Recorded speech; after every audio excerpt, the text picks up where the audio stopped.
Bertemu kembali, Saudara.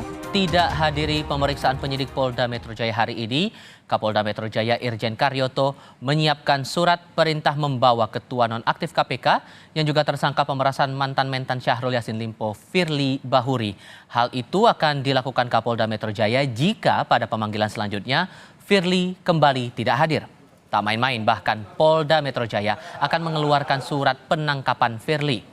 Kapolda memastikan kasus pemerasan Firly dilakukan profesional dan hati-hati.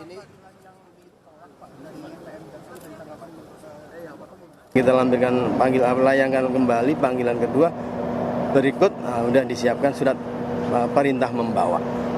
Ya, kalau itu nggak diindahkan ya pasti kita keluarkan surat perintah menangkap. Proses berlanjut. Insya Allah dari awal saya selalu hati-hati. Saya ingatkan kepada penyidik untuk profesional. Bukan karena intervensi dari saya, mereka udah ada sistem.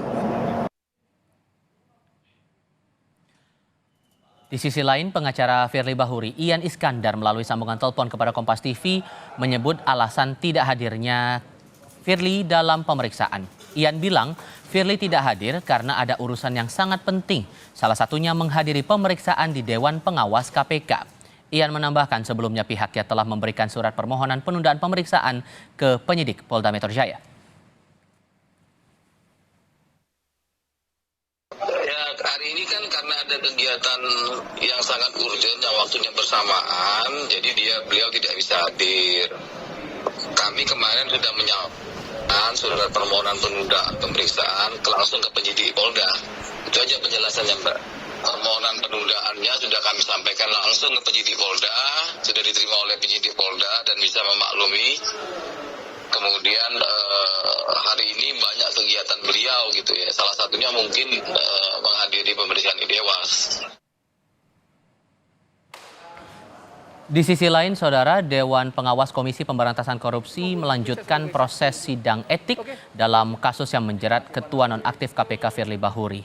Kemarin 12 orang sudah diperiksa Dewan Pengawas sebagai saksi dalam sidang etik Firly, seperti mantan Menteri Pertanian yang juga tersangka pemerasan jabatan Syahrul Yassin Limpo, Ketua KPK sementara Nawawi Pomolango, dan untuk hari ini ada nama pengusaha yang juga kerabat dekat Firly, Alex Tirta. Total 12 orang juga diperiksa sebagai saksi untuk hari ini. Firly dijadwalkan diperiksa sidang etik hari ini, namun tidak hadir lagi dalam pemeriksaan. Pokoknya cuma mau diperiksa sebagai saksi itu. 12. Oh, 12 orang. 12 Masih sama kayak kemarin, Mas, atau ada yang baru lagi saksinya? Ya pasti beda dengan yang kemarin. Kemarin kan pimpinan sudah.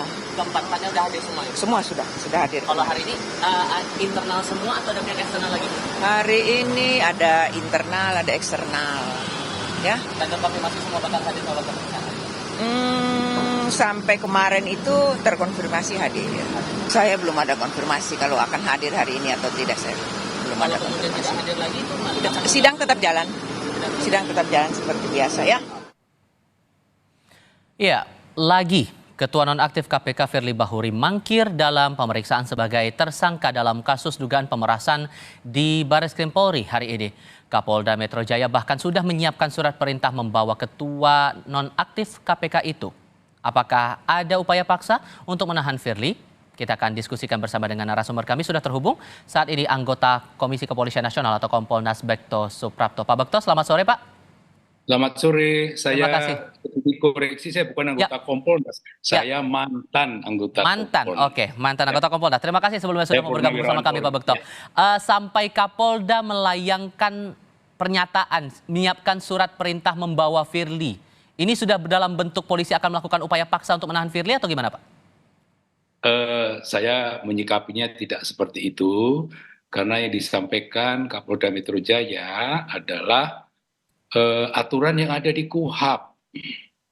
Aturan di KUHP itu seorang tersangka yang dipanggil tidak datang, maka akan dipanggil dengan surat panggilan kedua, disertai dengan surat perintah membawa.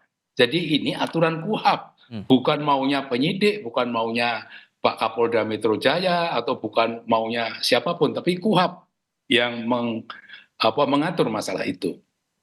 Oke, tapi sampai kemudian ini terakhir juga sudah ada pernyataan dari pihak kepolisian dari Polda Metro Jaya bahwa alasan ini tidak dipandang tidak masuk akal oleh penyidik sehingga perlu kiranya tersangka ini tetap dihadirkan untuk pemeriksaan berikutnya.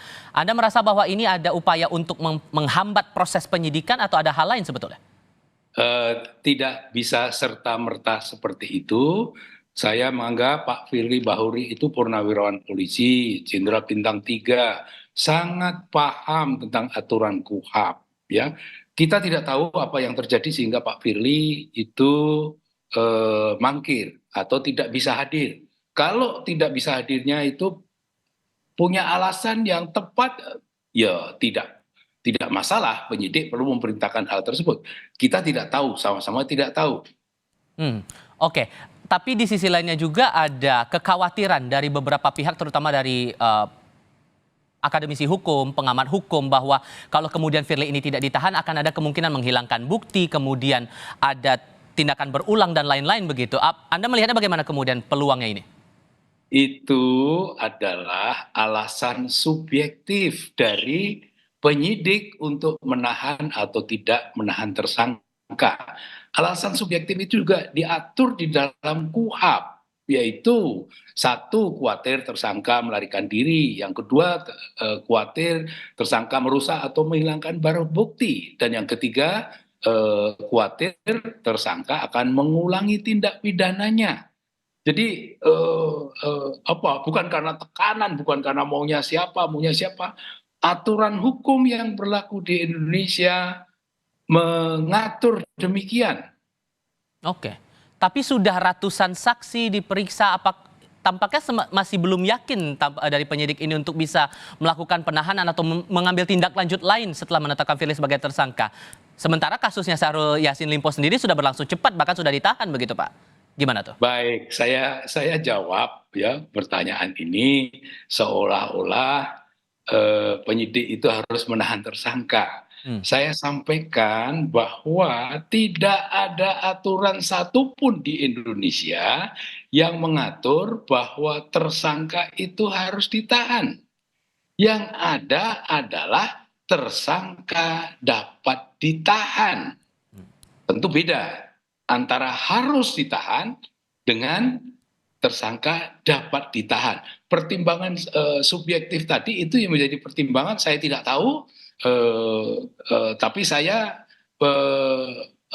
artinya saya berpikir, ya, saya menyimpulkan, saya maklum kalau Pak Firly Bahuri itu belum ditahan sampai dengan sekarang. Sampai di mana tidak ditahan kita tidak tahu. Tapi dengan ancaman pidananya maksimal seumur hidup, apakah itu juga harusnya bisa dijadikan dasar pertimbangan, Pak? Enggak juga, tidak juga.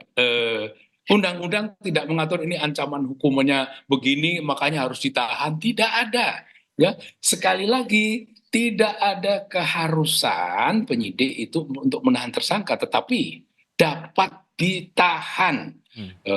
Ini menjadi pertimbangan, ya, karena menurut saya ini menahan Pak Firly atau tidak menahan ini dilema besar. Ini masalah psikologis yang besar bagi polisi, ya, karena nanti bisa menahan disalahkan, tidak menahan juga disalahkan. Seperti pertanyaan sekarang kan seolah-olah ini disalahkan karena tidak berani menahan dan sebagainya. Saya pikir tidak seperti itu. Jadi baiknya bagaimana agar spekulasi ini tidak berkembang lebih liar lagi begitu, Pak? Kita lihat saja perkembangannya, ya. Kan ini akan dilakukan panggilan kedua dengan surat perintah membawa. Lah kita tunggu saja, karena itu aturan di dalam KUHAP, aturan hukum yang berlaku untuk sistem peradilan pidana kita. Untuk tindak lanjut beracaranya berikutnya nih, Pak. Sebetulnya walaupun kemudian kita paham dalam KUHAP juga ada dasar objektif dan dasar subjektif untuk seseorang itu bisa ditahan, dengan beberapa pertimbangan itu tadi, maka hal apa lagi yang kiranya perlu diperhatikan oleh penyidik agar jangan sampai kepastian hukum ini tidak terlihat di mata publik begitu?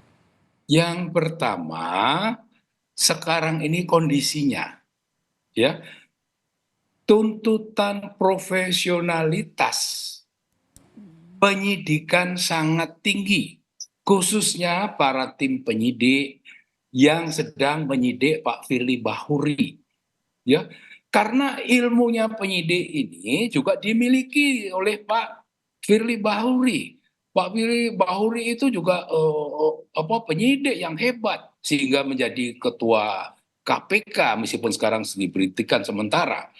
Jadi ilmunya sama. Ini adalah sekali lagi tuntutan profesionalitas polisi ini sangat tinggi, dan ini bagi polisi menjadi dilema besar bagi penyidik, ya, termasuk para purnawirawan Polri seperti saya ini.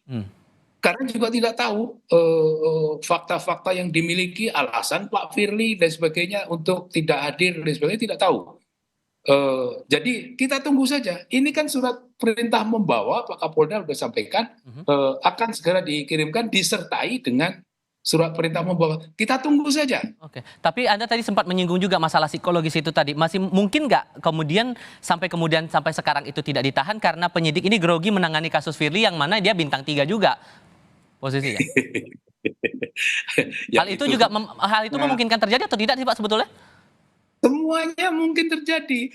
Ditahan bisa terjadi, tidak ditahan bisa terjadi. Kalau kita bicara tentang probabilitas, kemungkinan terjadi, ya ini 50-50, 50-50 gitu kemungkinannya. Kita tunggu saja. Dan berkas juga sudah dilemparkan ke kejaksaan, tapi kemudian Firly belum juga ditahan. Menurut Anda apakah nanti bisa menghambat proses peradilannya nanti?